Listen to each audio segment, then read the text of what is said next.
Hello everybody, welcome to another episode of Diablo 3. My name is Wilfred. So this video is my initial thought on the Diablo 4 announcement, as well as at the back of GR100 with my wizard Archon kind of like a build in Season 18, my first time trying, or second time actually, this is my second run, trying the GR100. Really excited to share my progress with you on this season that's going to be ending in about a week's from now.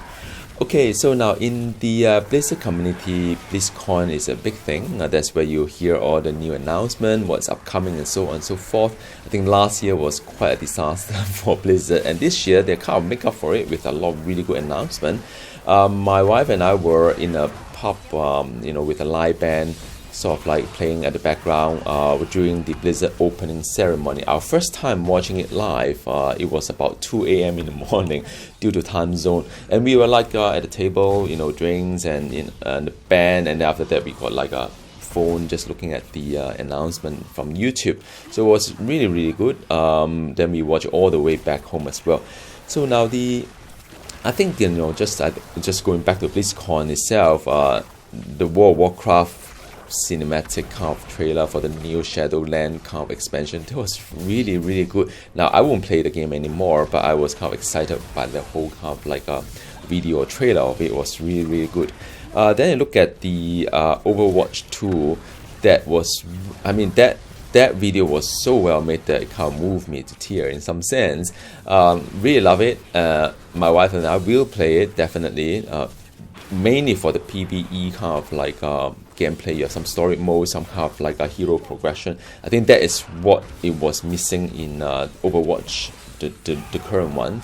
My wife and I are not a competitive kind of personality, so we don't do PvP at all. So even when we play Overwatch, it's really just PvE with some random people grouping together against AI kind of thing. So really excited about Overwatch 2, something that we definitely will play.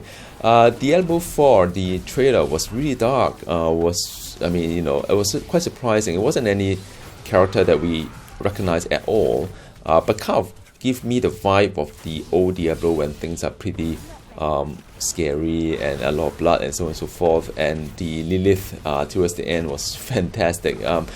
At first I found that the video was too many male dominance kind of thing. It's just all guys there, was fun. But then after that Lilith came down, and so yeah, it was pretty fun.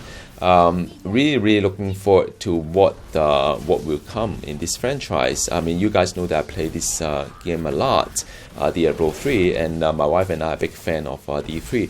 So anything that come out from this franchise, probably not the Diablo Immortal, but anything else would be really, really good. So now, just want to recap a little bit based on the experience with D3, is that when D3 first came out with the cinematic, it was made in 2008, by the way, June. You can Google for it. I actually wrote it in my website as a blog entry. It was only until November 2011, which is 3 years after the cinematic trailer, when there was a beta.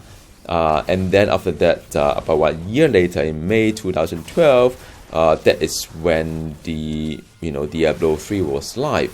So all in all, some of us waited about 4 years from the announcement or from the trailer into the main game. Now, when would this D4 be ready? I really would not think that it's going to be a very quick kind of thing, although they do seem to have a working kind of like demo there. I would say conservatively any time between 1 year to 4 years perhaps, because if they do have a working game in some sense, it's just a matter of polishing that up. I think it could be like maybe 1 or 2 years, 4 years. I think that is when the game would be ready. Now it's kind of interesting when I read the announcement saying that this game will be for the Xbox One and PS4. So I don't think they would be that far away, because I think Xbox One and PS4, especially for Xbox, is not really. There will be a new generation of console coming up. So if you look at Xbox One, it's about 9 years of shelf life. Then Xbox 360 is about 9 years of shelf life. The Xbox One is probably would be until 2022, so will be like 2 or 3 years from now. So I guess the timing wise, it could well be, you know, I think D4 is going to be like 2 years from now, perhaps, you know, optimistically, I think. All right, so what do you think? I mean, you guys drop me a note at the comment box below. When do you think Diablo 4 will be out, and will you guys be playing it? Quite interested to know. Now, so if I look at the general kind of like, you know, they make a lot of announcement on D4, and I'd like to break it down a little bit, just share my view, my thought on that, and is that there will be 5 classes being announced, and interestingly, Druid was one of them. And now I've always been wanting a Druid. I think had the Blizzard kind of shareholder or, you know, board director, you know, not really pulling the plug out from D3, we would have a Druid DLC, I think, but then it was not meant to be. So so one of the classes will be Druid, another one is Barbarian and Sorcerer. They only leave 2 more slots to put into this first launch of the D4, because that is they are going to have 5 classes. So I don't know what's the speculation on that. I think they do probably need a range kind of character, right? I mean, maybe more range character, perhaps. I'm more thinking of the either Demon Hunter equivalent or Amazon kind of thing. So that could be one of them. Another one is that I'm just wondering, you know, they probably would have a Paladin as well, or Crusader for the 5th one. So, you know, I think Necromancer will need to wait, and the and whatnot, because some of these are pretty popular ones, or Monk actually, or, you know, Assassin. So there's quite a lot of like open question. I think I'm happy that Druid is in, but I'm just wondering which one would be the last 2 classes to be announced with the D4 live. So yeah, that's one.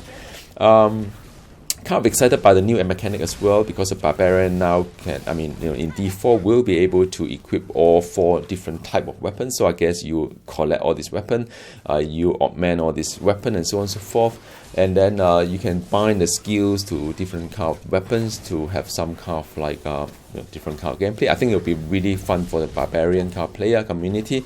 The Sorcerer chilling kind of like mechanic, which is the more enemy you shield, the better you slow and shatter.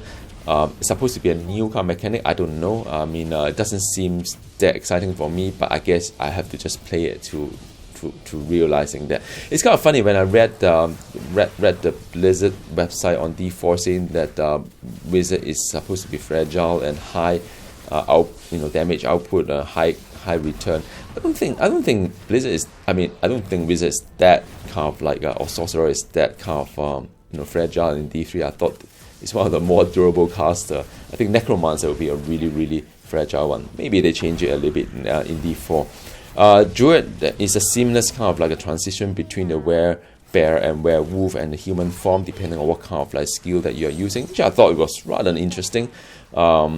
You know, it's not like a Druid in Warcraft. I guess it's more like a more easier kind of switch between the various kind of like forms and so on.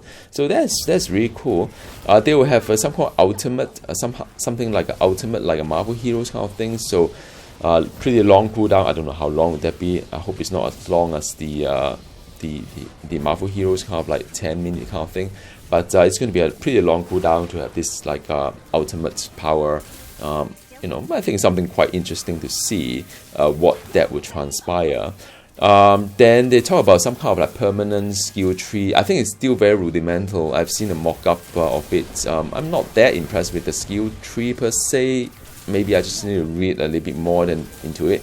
It's a little bit like the alert below the you know, the one that's upcoming, by the way, by the upcoming patch of David Brevet's game, which is also like a very simple kind of skill tree, some decision on the left or on the right kind of thing. So okay, I mean, I'm kind of like open-minded on this one.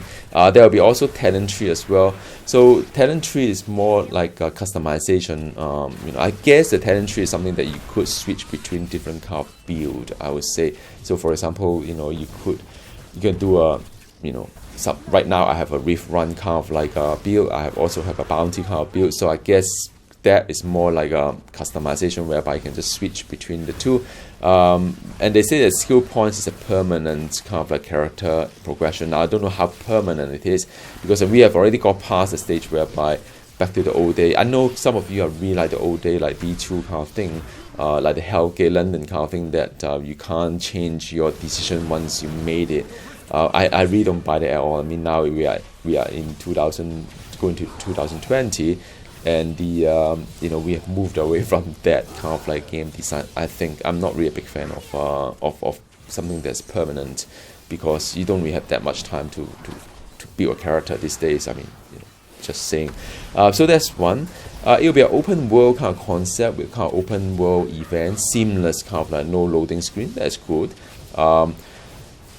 But I mean, again, I mean, it's not really like a groundbreaking, because if you look at games like Guild Wars 2 long time ago, it's more like an open world with public event. That is the kind of like first game I can think of that does the kind of thing that a lot of games follow. And for many years later, then Blizzard want to follow with the D4. So yeah, I'm excited, but I'm not really that excited. It's more like a turning D4 into a MMO, I guess, like a Warcraft in the past, where people running around and tagging targets that you want to tick off. I don't know. It could be a good thing, could be a bad thing, because I like the MMO feel, but I don't like the fact that people are like tagging target that you try to do, and you try to do a quest and you can't, waiting for things to spawn, and not really a big fan of that. But we'll see. I mean, we'll see. And the open world, I mean the public bosses concept is good. It's just that about my time zone, because I play in Asia time zone, and it's always not quite enough people to do things. So if the bosses are too hard for two people to do, then it could be just whatever. So open-minded, not quite sure about that yet. The dungeon will be no loading screen and so on. So yeah, I mean, that is pretty cool. I love it. You can use some kind of like a mechanism to augment the dungeon affixes, which I think is more like a Path of Exile thing. Again, nothing groundbreaking, but Blizzard, they don't do anything groundbreaking. They just take what's best out there and make it their own. That's the way that I would summarize them. Itemization-wise, interestingly, everything is preserved, but they want to make Legendary more interesting, more powerful, even more powerful than set items. Ancient still be there. I don't think they'll call it Primal Ancient anymore. They call it Mythic. You can only equip one Mythic at one time. Well, that's all right. I mean, we don't really get that many Primal Ancient anyway, so that's one. And that's about it, really. I hope you kind of enjoy this quick kind of like update on where things are on D4. Do drop me a note below, and no, I won't play the Diablo Immortal. I think that is just that's crazy. All right, so I'll see you next time. Goodbye.